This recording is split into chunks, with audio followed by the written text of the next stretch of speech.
Nothing like starting the show and the music was fading out. It's like we were finished before we started. This stark, abject silence.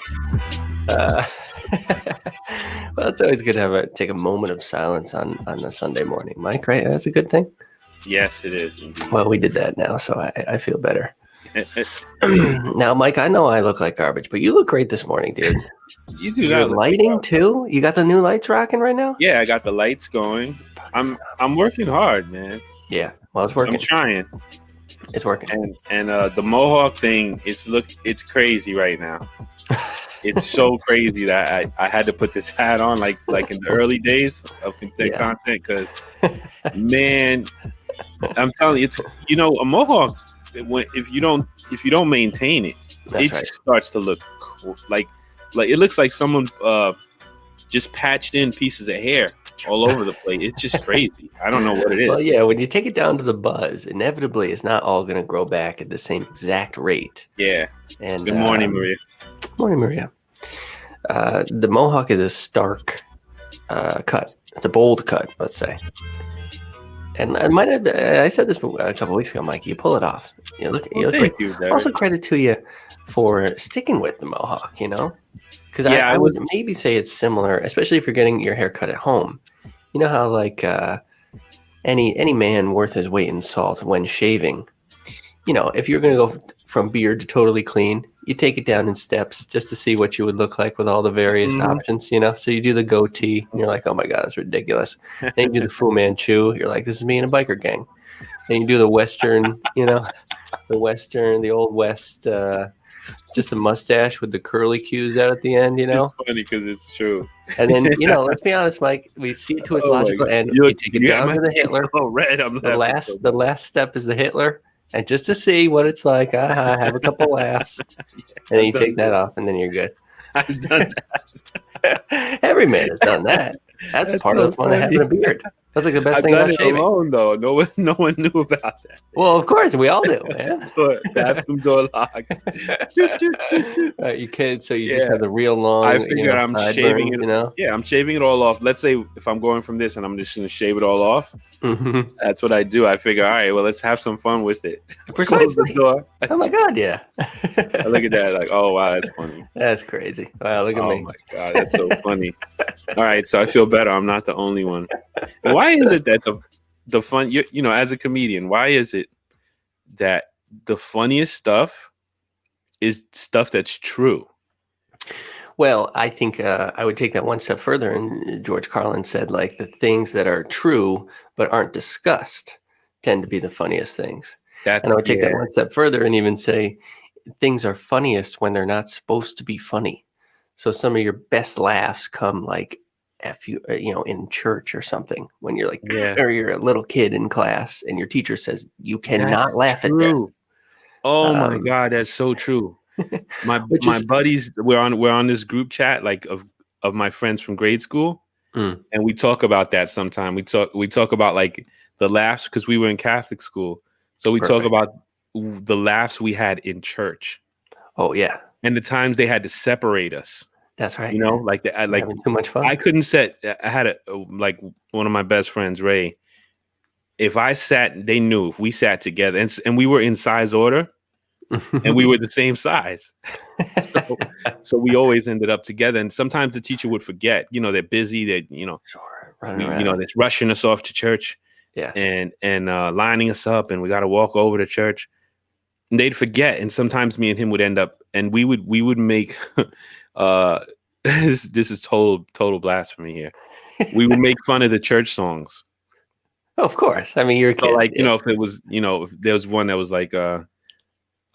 it was water of the spirit, and we would first put it in Spanish, and we said agua de tu fosse, which is like water from your sink. So I don't know why we did that stupid stuff. So but we found it so funny to just change the words while we were singing because we couldn't tell jokes or anything funny. So we would try to make each other laugh by changing the words to the song and look like we're singing. Classic. So we would just kill each other. We just constantly change the words and and we look like we're singing. So they would just look at us and be like, what's wrong with these kids? They're singing, but they can't stop laughing. And they would separate us, and it was good times. But you're right. When you're not supposed to laugh, the biggest, best laugh. that was the most place that we could not laugh. Right. And then we couldn't stop laughing. I had a teacher describe to me one time that all comedy is peekaboo, because all comedy involves some kind of surprise or something unexpected. So peekaboo is 2 different feeling tones. It's being hidden, and then all of a sudden, blah. Wow. So like, if you just stay like this, your face covered, that's not funny.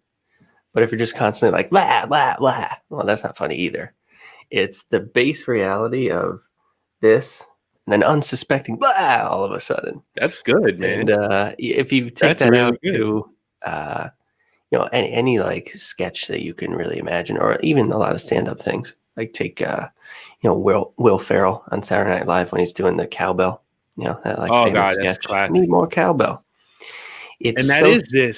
You're right. That's incredible. It's very serious. It's a very serious recording session where this band that's very popular is trying to record a song. And what keeps cropping up is Will Ferrell being absolutely ridiculous about... Yeah, that's a perfect one of this.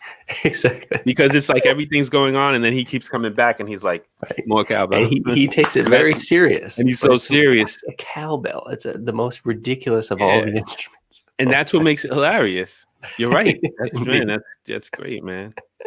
Even Morning, Mark. Morning, Mark.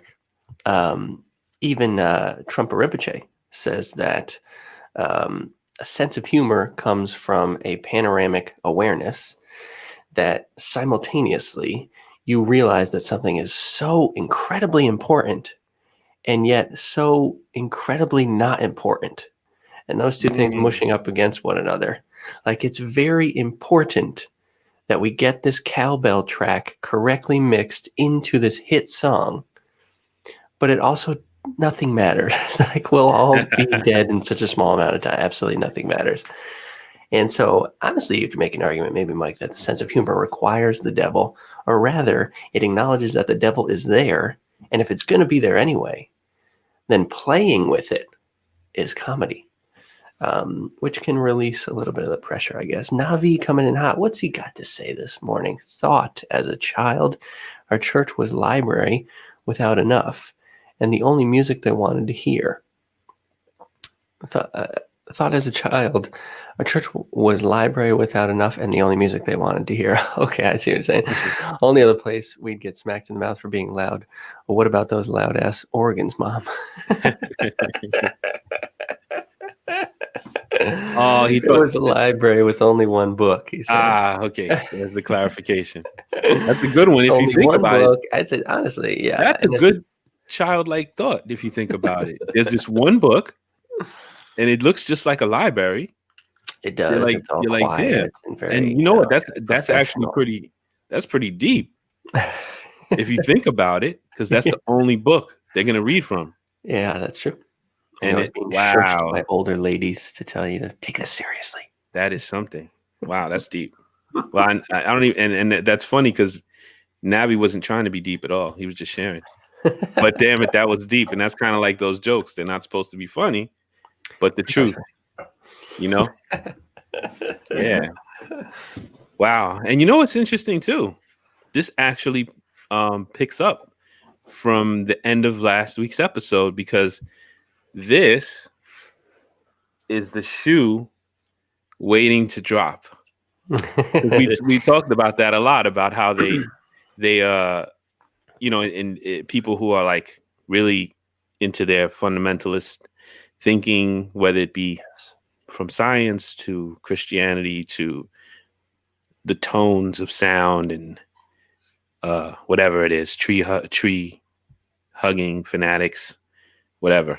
And then just like this, they're like friends with you, they're cool with you, and then the other shoe drops. That's true. The evangelist of the tree comes out, and it's like, you must worship this tree. This tree is the truth. I'm finally gonna tell you because you're lost, son. So, yeah, I'm here to help you. And That's true. It goes both ways. it's kind of funny, because it is Yeah. true. It's the same style, except it doesn't tickle you like comedy. True. It's kind of like Yeah, comedy in backwards. it's like backwards Takes comedy. something that should be light and makes it very serious and boring. Yeah, man, and it's true, man. And I really I kind of reviewed the little bit of last week's episode right before we went on, Oh yeah. and I really like the way we ended up there, because it's true. You got all these different things, and it's like they build a shoe store. you know there's just and I'm working on my cult thing, my story. And by the way, thankfully it's really coming along. You know how hard it's been to write. hmm And we do have a quick question here. Navi's, hey Mike, as a kid, did you do confirmation and communion? Yeah, I actually did. You did, Yep. right? Yeah, I Who's did. you got a confirmation name? Do you remember? Oh shoot. Hold on here. I should have asked you this before we started. I think How does I it work? think Are it you was supposed to pick? Lewis. I think I just took my dad's name. I'm pretty Oh, sure. come on. Hey, My dad and my brother are named Lewis, and I'm pretty sure I picked Lewis. I thought it had to be like a saint or something. Maybe you're not to say your dad's not a saint. There must be a St. Louis out there, I figure. Oh yeah, right. It's in Missouri. Come on. Yeah. And Derek, same question. Navi's was John. I was not actually. I think my parents were kind of the generation where they were forced to go to church every single Sunday. They went to Catholic school and stuff, and I think particularly like when I was a kid too, there's a lot of sketchy stuff about the Catholic Church and priests and blah blah blah. So we went to church when I was growing up, like on Easter a little bit, and Christmas Eve sometimes, and then so my grandparents, of course, always big going to church. And I actually remember, I don't know if I ever told you this, I remember my mom asking me when I was probably like first or second grade. I remember she was sitting on the front porch, and she asked me if I wanted to go to like Sunday school. And there were, plenty of kids that I went to school with who did that. But it was very like, I thought very cool of my mom to do this. Like, she just definitely. Would you like to do this? And because I was like 8, I was like, they'd probably give me homework and stuff. And it just seemed like more school. I was like, I got enough school as it is. I'm good. And, maybe my mom knew that maybe I would probably see it that way, and she didn't, wouldn't have to take me over there. So no, I've done communion a couple of times blasphemously as an adult here. Apparently, you're not supposed to do that, and I do apologize to the good Lord. You're bad, man. I was hungry. I want a little cracker. What can I say? Terrible, man. You're going to hell, Derek. Definitely. Well, I knew that anyway. I mean, come on. We've been on our way since we started this. Since we started this show, we've been on our way. Simming on my way. Navi brings up a decent point here, though. I feel like Hispanics forced us to do that. Always big on that. Wasn't much of a choice.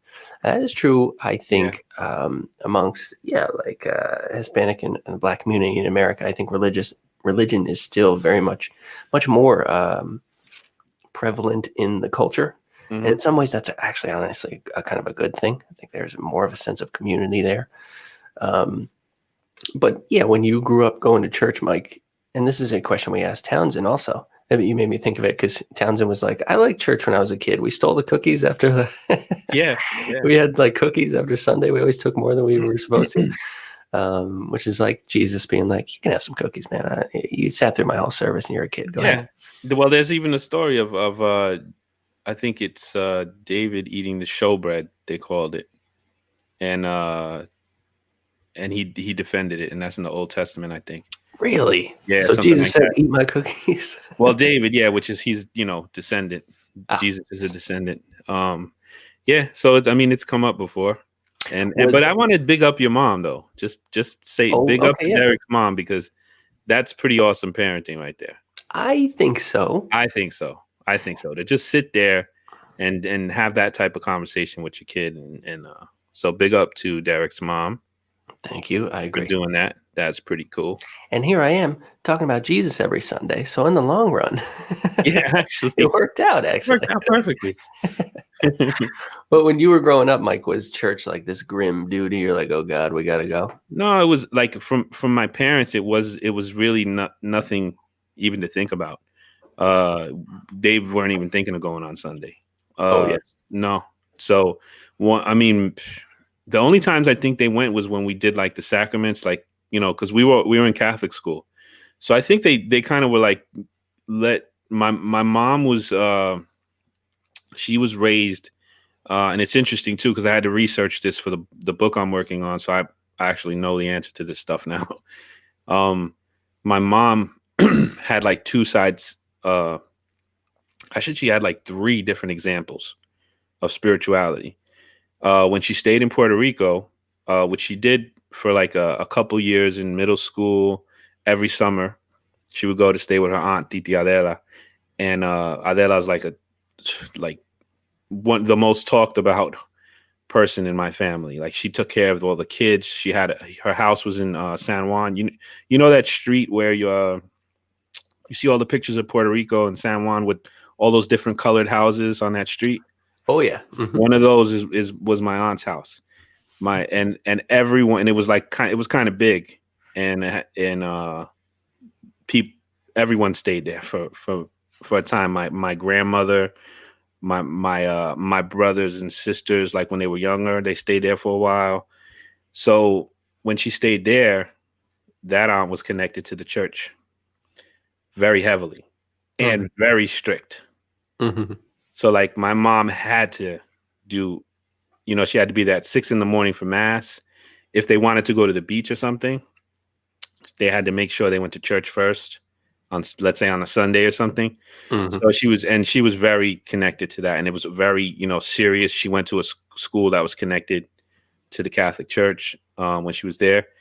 And then she had her dad, who was like a very open spiritual person. Her dad would take her to different denominational churches. Really? To visit. So cool.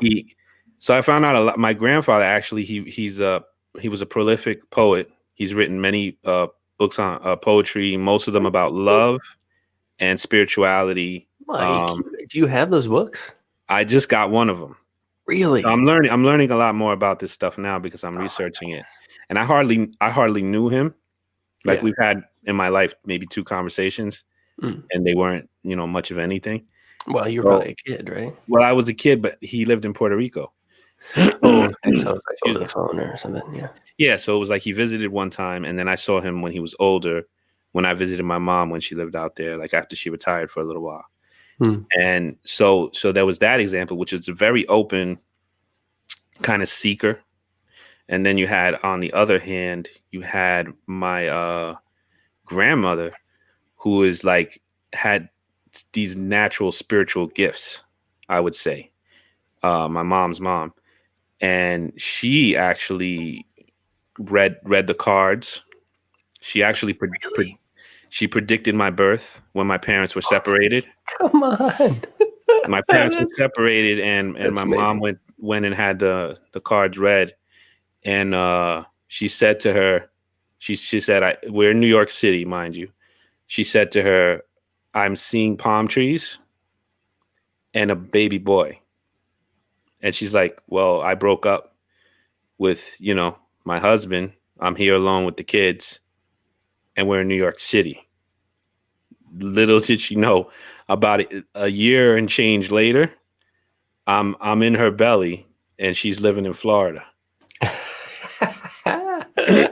So, yeah. And my grandmother, even when I was little, I remember my grandmother telling me, because she used to babysit me, and I remember her telling me sometimes. I think I went into her room and I saw like a little statue of Jesus, and she just said to me, she said, once I was praying, and I felt Jesus put his hand on me and tell me that everything was going to be all right, and I was just a little kid.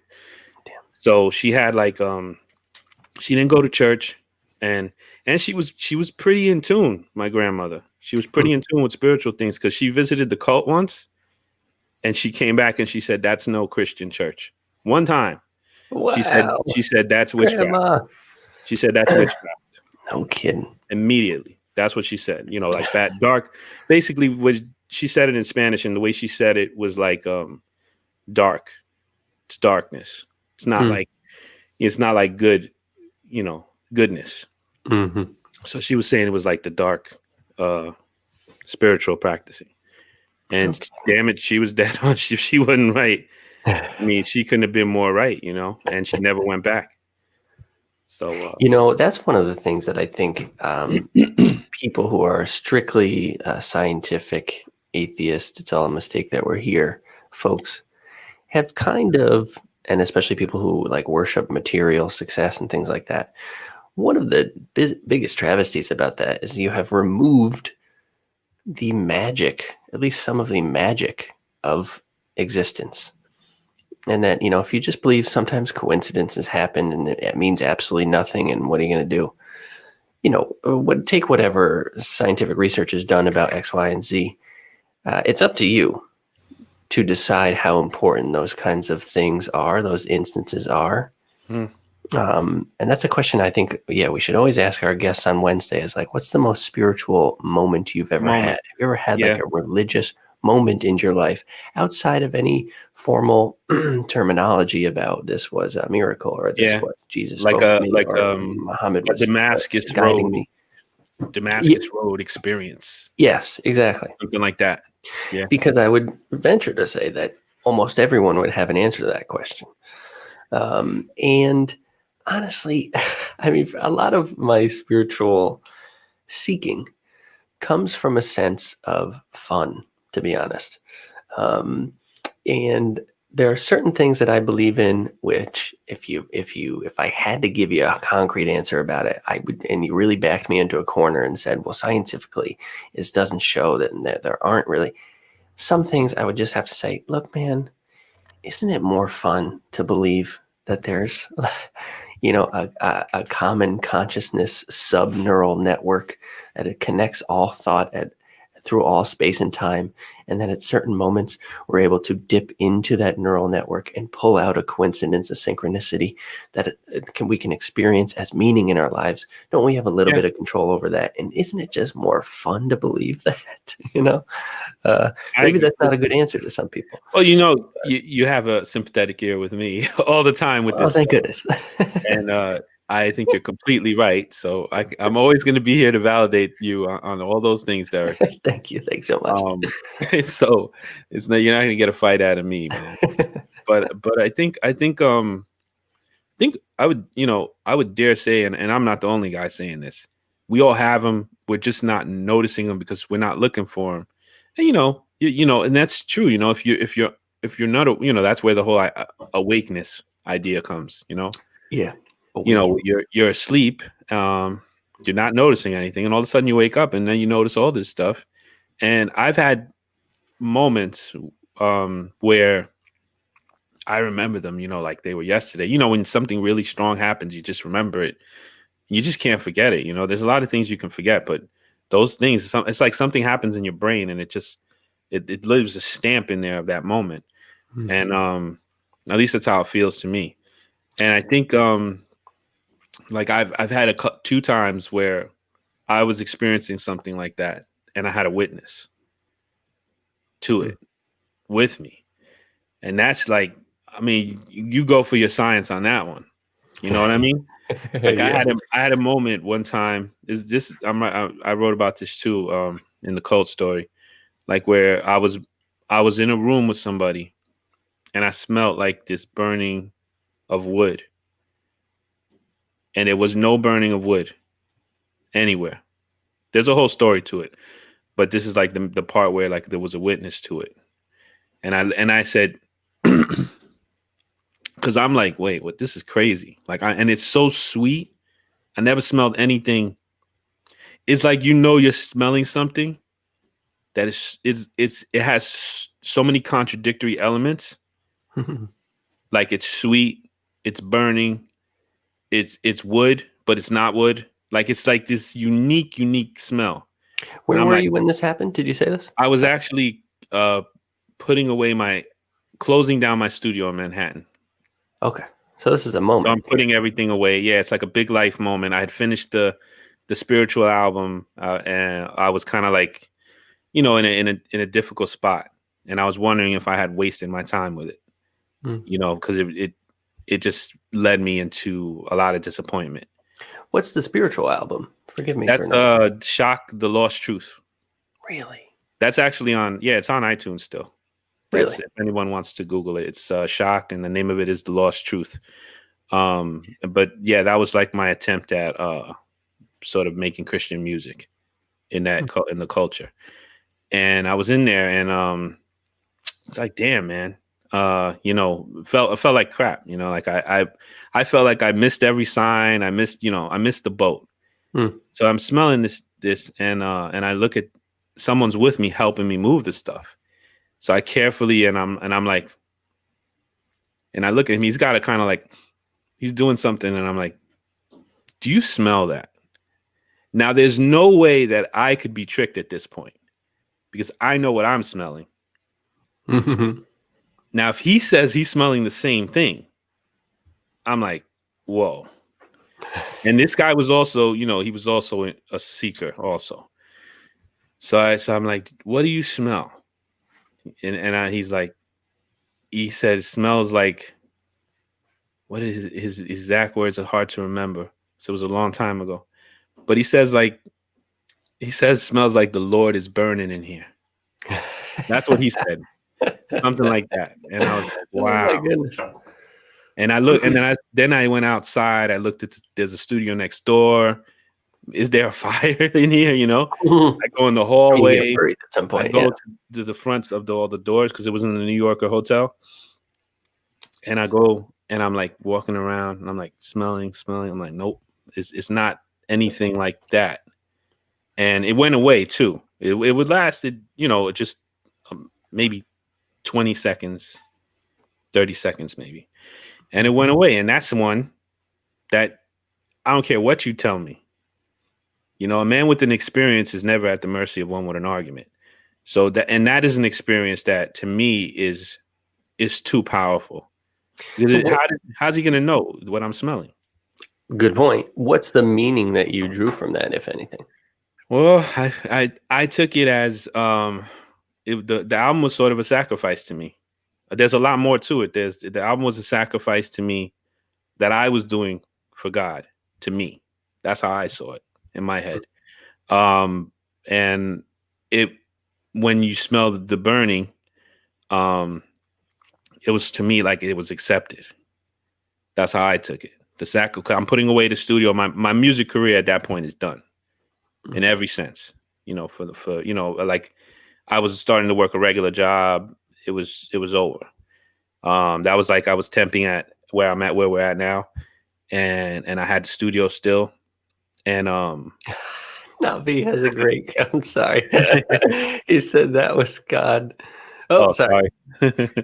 God said, "Oh, this album is fire."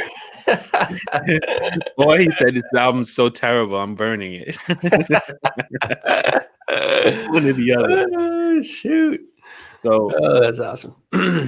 Yeah, so I mean, I took it as it was accepted, and there was some confirmation. I mean, you want to get crazy? I'll keep going. Please do.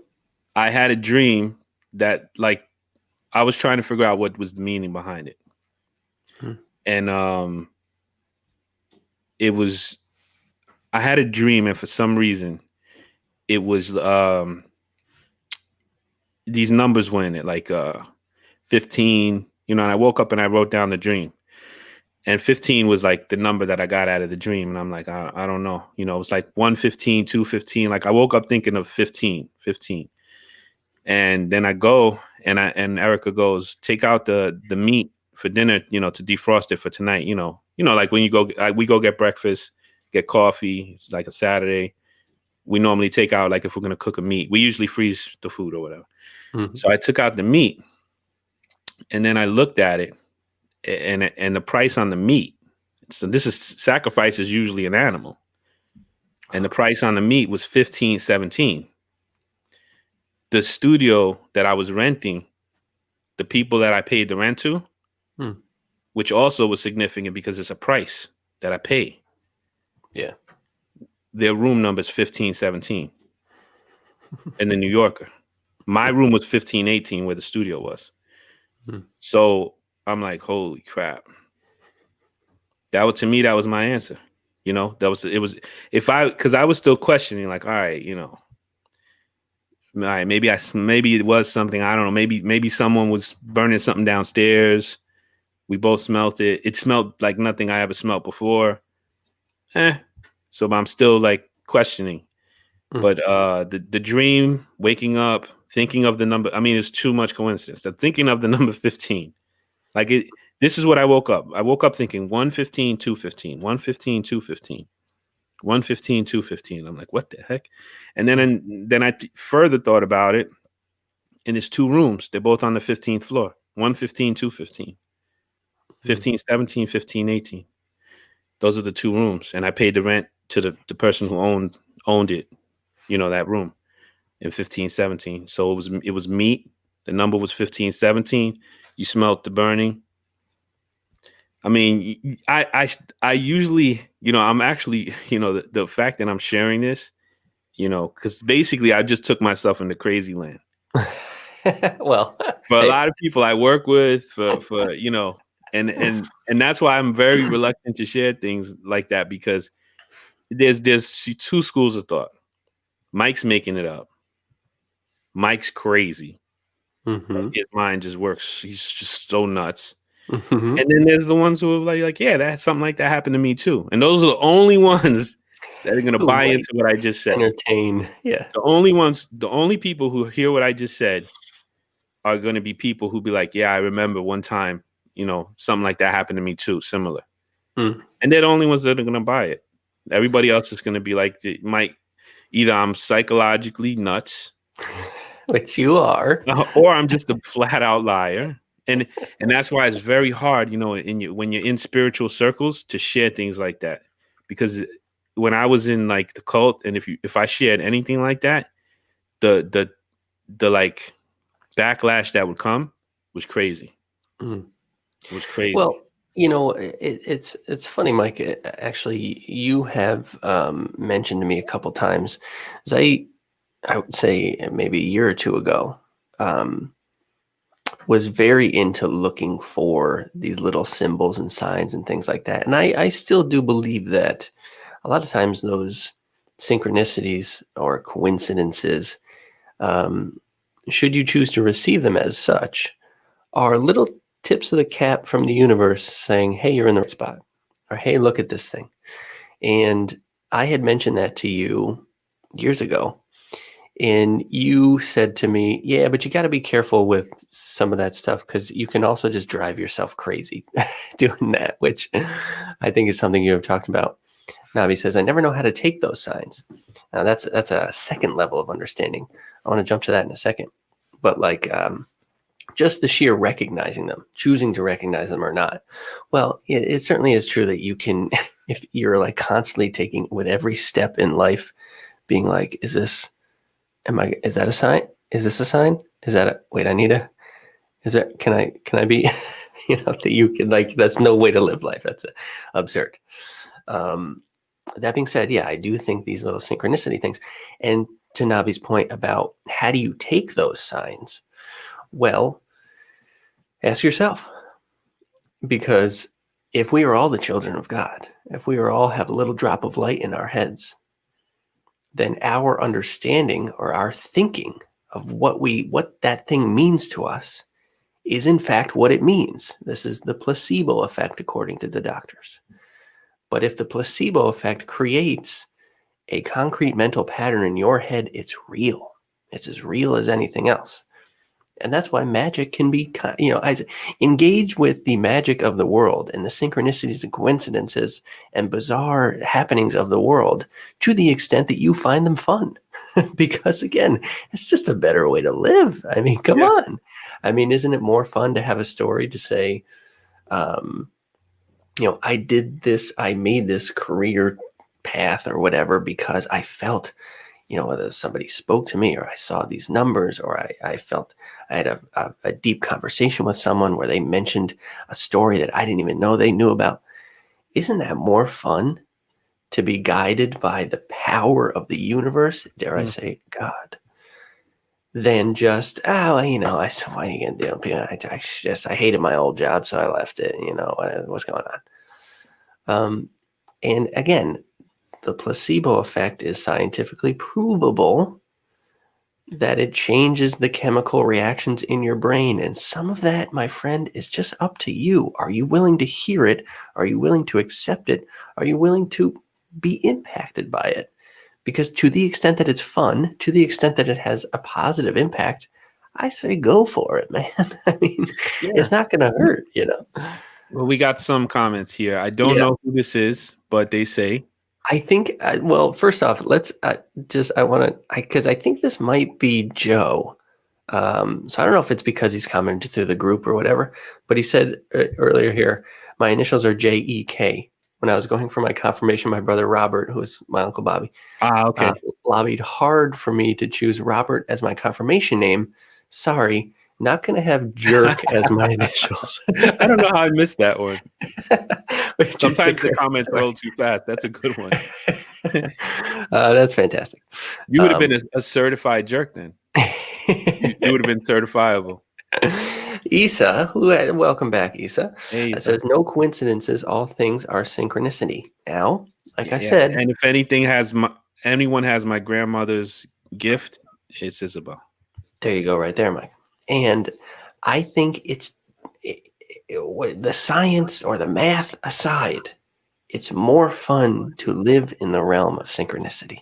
And in fact, when you were open to seeing those things, and in fact, when you're open to being impacted by them, they appear more often. Yeah. And again, you can take it too far and drive yourself crazy and be looking for a sign every step and totally torment yourself. And that's not the way the world works either necessarily. Well, I've been there, and I think that's what Navi's touching on. Okay. So I think this is Joe again, possibly. I completely believe your story. That being said, smelling something burning in a studio. Mike, honest question, were you working with and or near Snoop Dogg? Not in that place. No. I guess he's a West Coast guy. Yeah. That was an interesting little studio. It was like a little closet almost, that one. Back to Isa here, who says, keep doing what you're doing and you will fall right into it. Trust the process. We've been mentioning that a couple of times in the past couple of weeks. Yeah, again, dare I say a synchronicity that Isa just mentioned it here.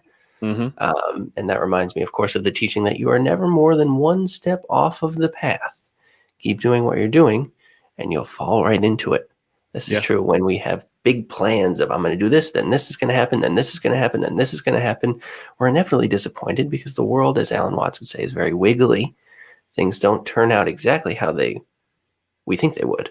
Yeah. But if we get rid of the preconceived notions of how it should be and live in the now, Eckhart Tolle, we can walk along the path one step at a time, and we will ultimately fall into exactly where we're supposed to be. Here's Navi again, who says, especially when you're into religion, I think that's when people start to take it differently. I wonder exactly what he means by that. However, that could go both ways, right? Differently in which way? Because I think there's something was said for being open to the spirituality, the unknown quality of life, the unquantifiable aspect of existence. And then you have a certain openness where you are able to maybe see these synchronicities, coincidences, and be impacted by them on a kind of deeper level. He follows up with the people that aren't, just take the number and play lotto. Admittedly, that was one of my first thoughts when he said 15. Is like, well, you got to play lotto tonight, man. That's funny. That should be my bonus number, right? Yeah, exactly, right. So I hope that's Joe confirming that that is indeed him. And hello to Maya here this morning. And Isa following up with intuition and gut. That's a scientific concept, if you ask me. Good morning, guys. And she says, trust the gut. I have a gut feeling. The mind and the gut speak to each other, or gut and mind. And Joe finally confirming, boom, it is. All right, good morning, Joe. Good morning. Yeah, that's Issa has an interesting thing about. I have a gut feeling. Some of these things, Yeah. man. I'm reading this book right now, and it's really a bummer. It's a huge bummer, but it's called Oh, one of those. Four Arguments for the Oh, Elimination of Television. And it okay. was written in 1978, and it's talking about all the scientifically provable ways that television is awful for us, and as compared to like any possible comparison to Yeah. anything human existence has ever happened, staring at a tiny light in a dark room for at least 4 hours a day is very bad for you in a number of ways. And it's talking about how television is different from a meditative state. So like there in your brain, as far as I understand it, there are alpha waves and beta waves. Beta is very active, very cognitive thinking, very wavelengths. Mhm. Alpha waves are very long, slow, and steady. So you have these when you sleep, you have these when you meditate. And what they found is you kind of get them when you watch television also. But the difference is in Wow. sleep and meditation, you are creating the own images in your own mind. When you're watching television, the images are being blasted into your head and you're not even really thinking about it. It's like being brainwashed. Programmed. So he talks about, a lot of ancient cultures, and it just makes me think. He says right there, we do lose REM sleep, which is the important one. It makes me think that a lot of ancient cultures, like we are under the impression that now as humans, we have more understanding about every possible thing than we have ever had at any point in human history.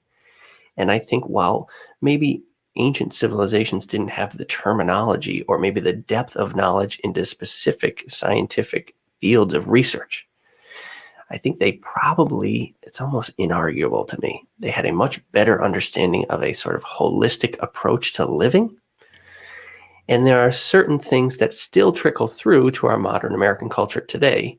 And it comes and manifests in forms of phrases like, I have a gut feeling. What Yeah. does that mean? Why would You that be know, a saying? Why would, when we're so obsessed with the brain and everything is the mind and everything, maybe it's your heart. Maybe we'll go down to the heart and then we go right mhm. back to the brain. Well, Why would something like I have a gut feeling? I Where did have a that lot come to say on that, Derek. from? Well, But, please say it, Mike.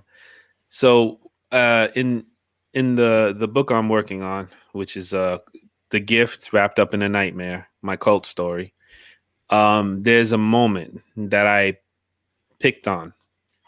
And it is the moment that I moved from being a Christian and trying to follow God to following the cult leader.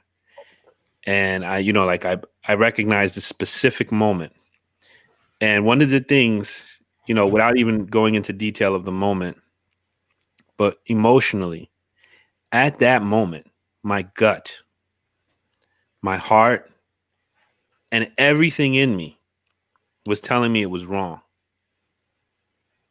But because for about 4 years straight, I'd been in that group and they're saying, don't listen to the intellect is evil. The heart is deceitful. God's ways are not our ways. You can't understand it with your brain. So I was intentionally going against everything I knew because I had felt like I failed so much and I said, well, maybe this guy understands because obviously, like I said, I felt that feeling when I was putting away the stuff in my studio like a failure. So I felt like I failed everything. So I'm like, I messed up trying to follow God. I didn't know what I was doing. This guy apparently knows everything, and maybe the reason nothing he says makes sense to me is because I'm so far off. Because it made sense to me. Like I'm definitely not making any headway here. Mm-hmm. I'm like, so in that moment, and this is trauma. In that moment, I rejected my heart, my soul, my spirit, everything in me. And I gave over that part of me. And that the thing that I want to emphasize about this is that gut is smarter. This is my conclusion. And this is what I'm learning as I write this stuff. That gut, that heart is smarter than my brain, because my brain was able to be manipulated, reasoned, and confused into not listening to the smarter parts, which is the heart, the soul, the gut, those things. And that to me is what I'm like, as I'm writing this, I'm like, everything this guy taught was completely the opposite of what's true. And what's true, true, because, and as we've talked about this, the knowing, like when you know something, the brain doesn't do that.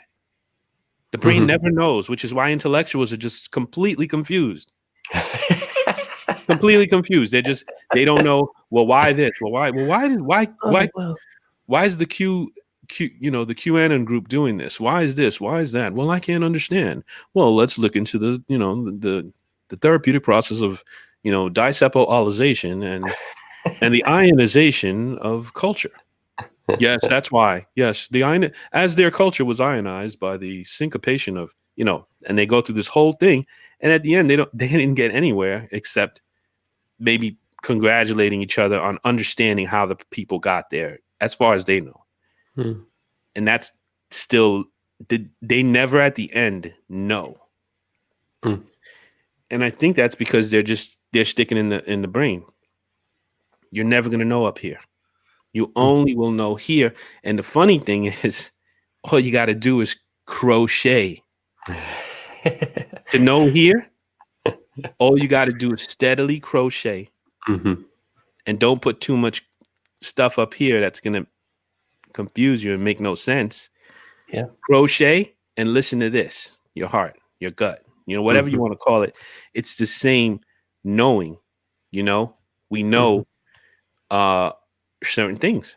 And I believe that story for me, when I pinpointed that movement of me giving myself over to this person, and the trauma of it, to not listen to that greater part of you, because you like, man, this, and that's what brainwashing is. That's what programming is. And I think that it's more powerful, the spiritual, the heart, the gut, those things. I think so too. Powerful. And even what science is now figuring out, oh, wow, well, there's actually like a bunch of very important bacteria in your gut. And it actually is very important to like the chemical balance of your whole body. And it does send messages to your brain.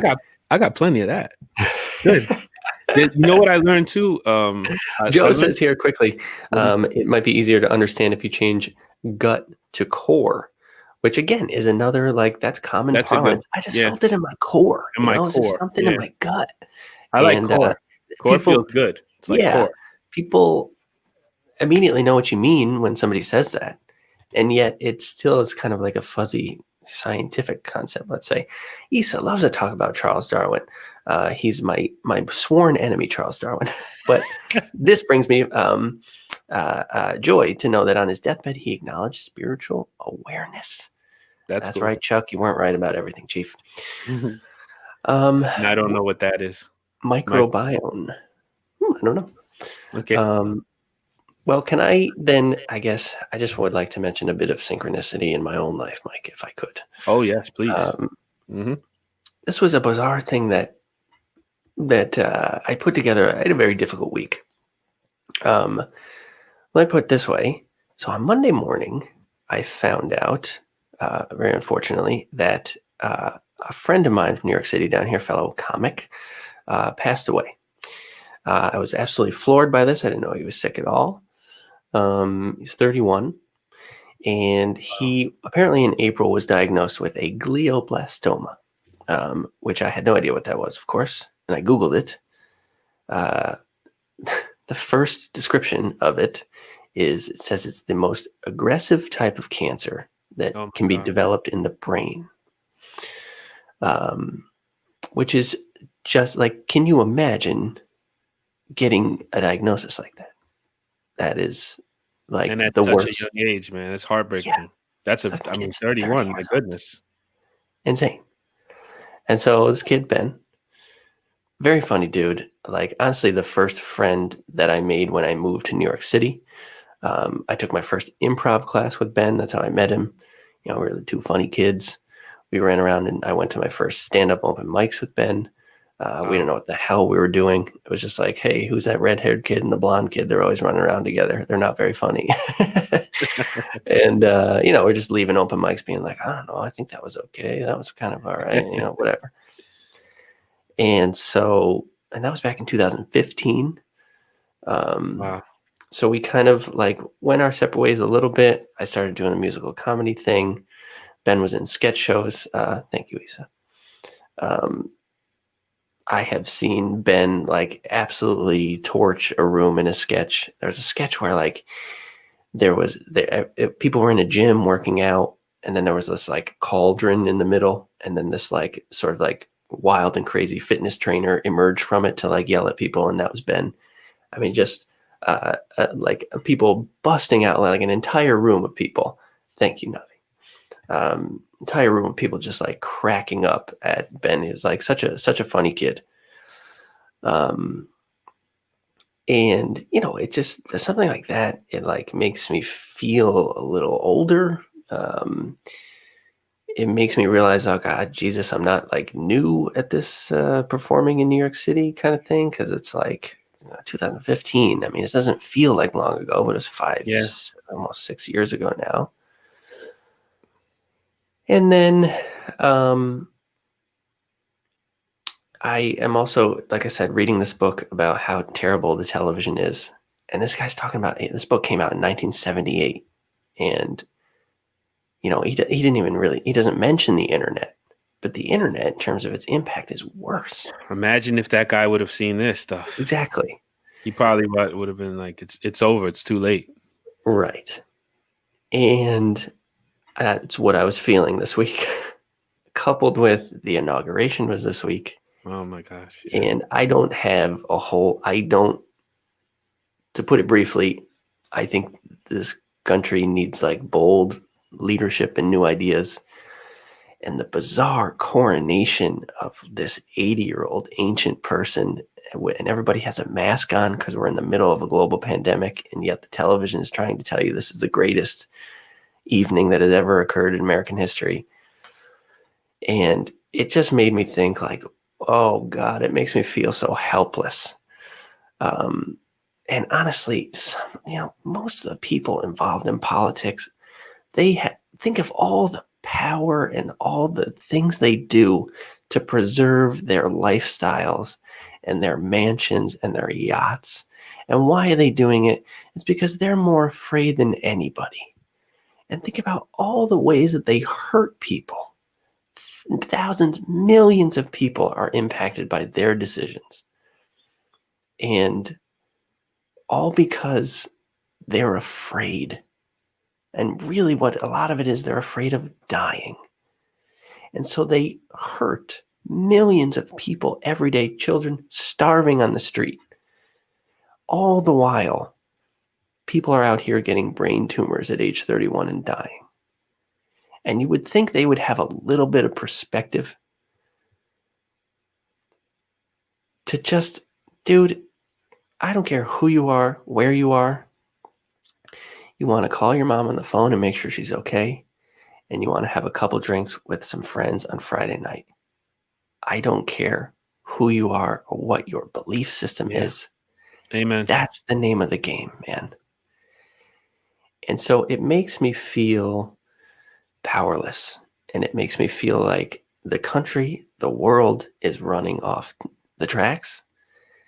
And it is in these enormous institutions that are doing it. And there is absolutely nothing I can do to impact that in any meaningful way. And that is a tremendously upsetting thought. And in the middle of the week, I was cutting together clips, a clip that I put out this week of our show on Sunday, which would have been 24 hours before I received this unfortunate news. In that episode, I mentioned the story of Tammy Terrell, who was the duet singer with Marvin Gaye. They made 3 albums together, very famous. Tammy Terrell, at the age of 24, died from a brain tumor, which was the story that I told you. Wow. We mentioned this story in reference to the question, what does it mean when we say God is love? When Marvin Gaye sings God is love, what does that mean? Then I brought up that Tammy Terrell story because we were talking about that record. What's going on? Very important record. That record was made a year or two after Tammy Terrell passed away.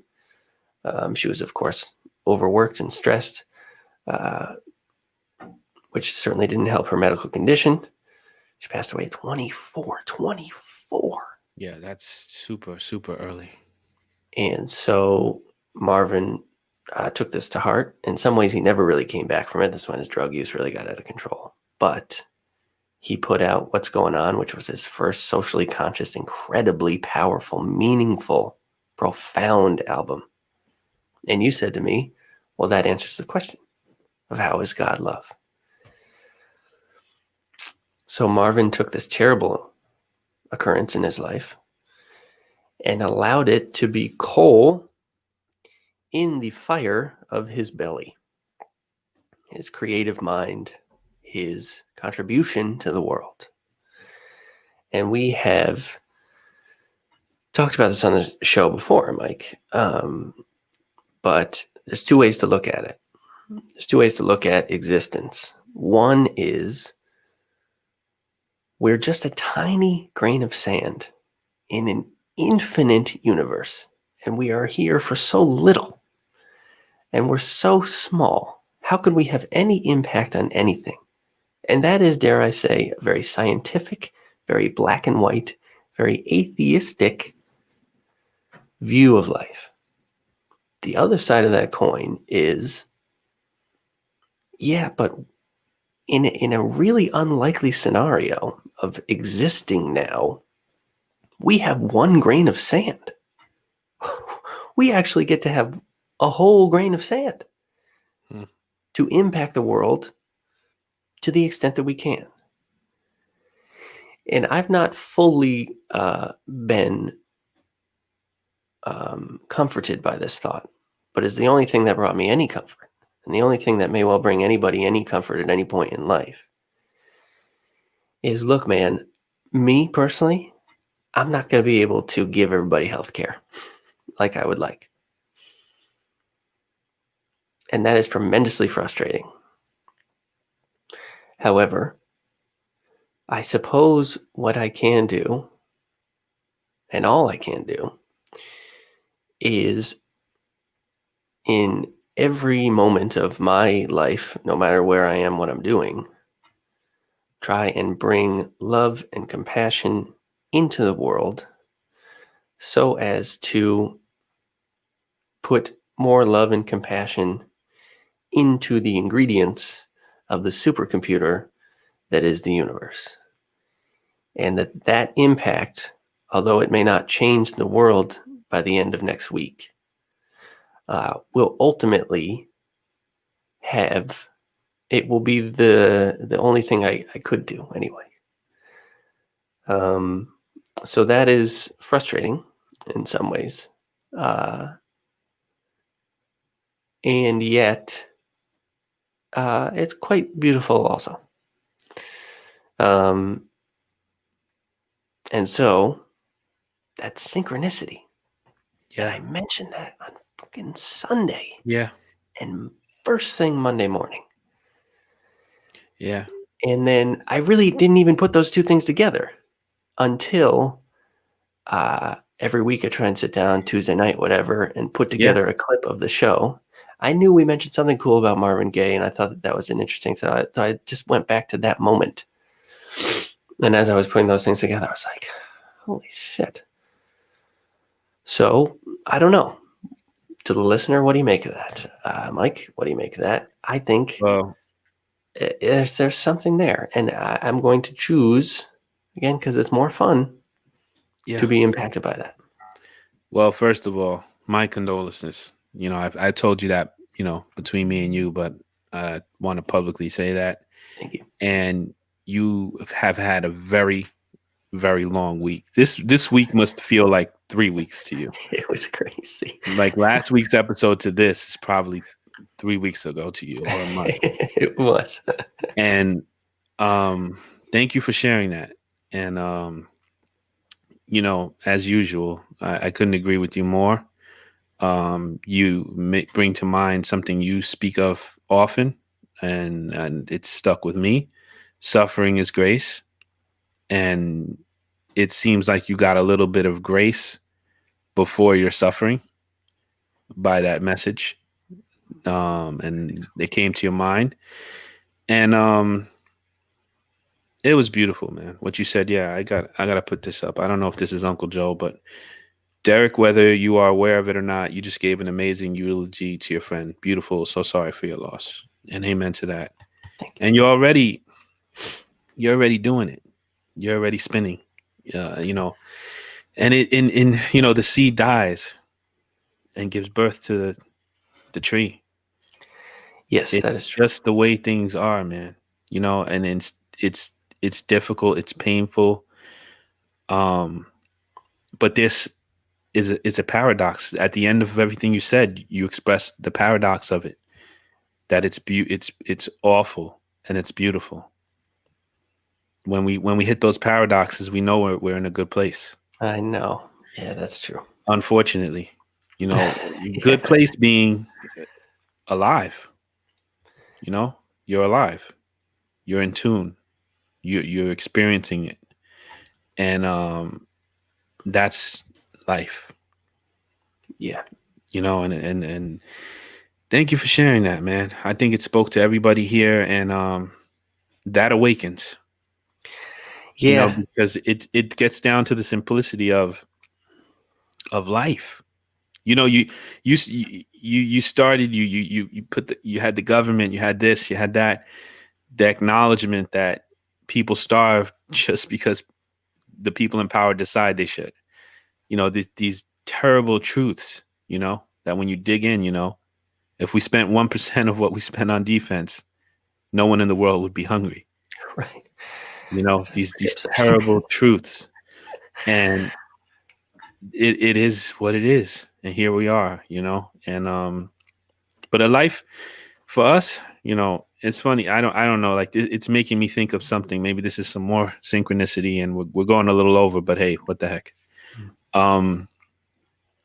There in my park, and I think I tie this into a message I got this week, which is to live a life that you will be remembered the way you remembered your friend. And I walk in my park, even in this bleeding cold with the wind blowing, I still go to my park. And Good for you, man. I found I go to the damn park so much and walk that I know all the people that they've bought plaques for throughout the park. So I sit in Diane Crow. I'm gonna mess up her last name, so I'm not even gonna try. But there's something about Diane. I sit there and I talk to her sometimes. Now people are going like, Mike is off the freaking charts, crazy. Hey, engage with magic to the extent that it's fun. So she has a bench dedicated to her by her grandkids that they left a mistletoe with a 2020 ornament of all of the grandkids. Across from there's one of those ones that they put in the ground with a plaque right next to a tree, and that's her kids. Says to her mom. Oh. And I sit there, and a couple of times I talk to Diane, and I say, I hope to have a life like yours, that you meant that much to those people, that they still remember you. They knew this was your park. We share a park, and they did this, and they still come and they remember you. And I feel like that's the most we can do. You can't fix the hunger.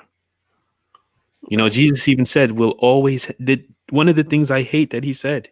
There's a lot of challenging things he said, one of the ones I hate the most is he said, "The poor, you will always have them, but me, you won't." When he was alive, he said that because they were criticizing someone who used an expensive oil, poured it all on his feet, and wasted the whole bottle to clean his feet. And they were like, "Why aren't you correcting this woman?" And he said, she's wasting this. She could have fed this many people with it, and that was his answer. And it's like, the poor we will always have. All these problems we'll always have, but wash that person you love's feet with the most expensive oil. And you just did that. So that's life. Yeah. And I think, like you said, Mike, to Diane, and obviously she was a good mother, let's say. And parenting is a great example. Probably the most personal example of being able to bring love and compassion into the world. And I would suspect, I don't mean to conjecture about Diane, but I imagine if she was a terrible mother, they might not be so I'm kind. pretty damn sure it wouldn't be. Listen, they wouldn't have gave her a bench and a plaque and come visit her. Yeah, exactly. And leave very thoughtful things at her bench. So, I'll say this, Mike. I much prefer talking about these types of things in the abstract as opposed to experiencing them. Amen. Heck yeah. It's way easier to just get on Sunday and just talk about, what if this stuff? Yeah. But of course, in our inevitable spiritual path, Navi's been killing it all morning. Chill, that's my TT Diane. Between Isa, Navi, and Joe today, thank you guys so much for commenting. And to the folks who said good morning as well. I love the community around this show. And Mike, we got to say this is a big week for content now. We missed out on Julie McVeigh on Wednesday, and that's because we got her on Thursday this week. So content Tuesday night. We're starting the reading series. Only the other grains of sand. Yeah. Only people matter. That's I think that's Uncle Joe. I think so. Powerful episode. Only people matter. Not left or right. Not Biden or Trump. Only the other grains of sand. Amen. I completely agree with that. That's and if we could just stay there as humanity, I know, we'd be just fine. Most people agree with that.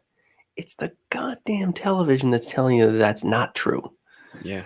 Anyway, Tuesday night, we're finally starting the reading series. We'll be live on all the channels. I'm going to be doing a live reading of Alan Watts's The Book. I don't know. We'll do a couple of chapters. And maybe I think Tuesdays. I might end up doing it like Sunday afternoons. I don't know. We'll have plenty of advance notice about all that stuff. Can I just jump in on that? Please do. On specifically on the reading.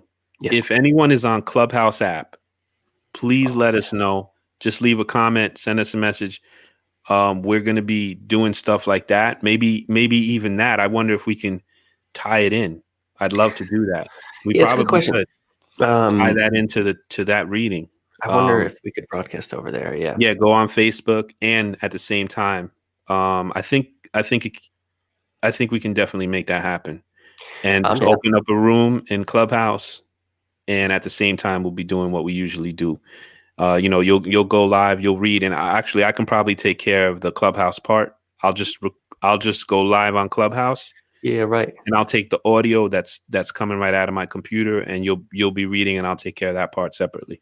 Okay, sweet. And yeah, if people have comments, because I can waver a little bit back and forth. I figure I'll do a little bit of intro at the beginning. If something is particularly crazy that he said, we can discuss it real quick and jump back to it. He says plenty of particularly crazy things. Oh, absolutely. It's going to be fantastic.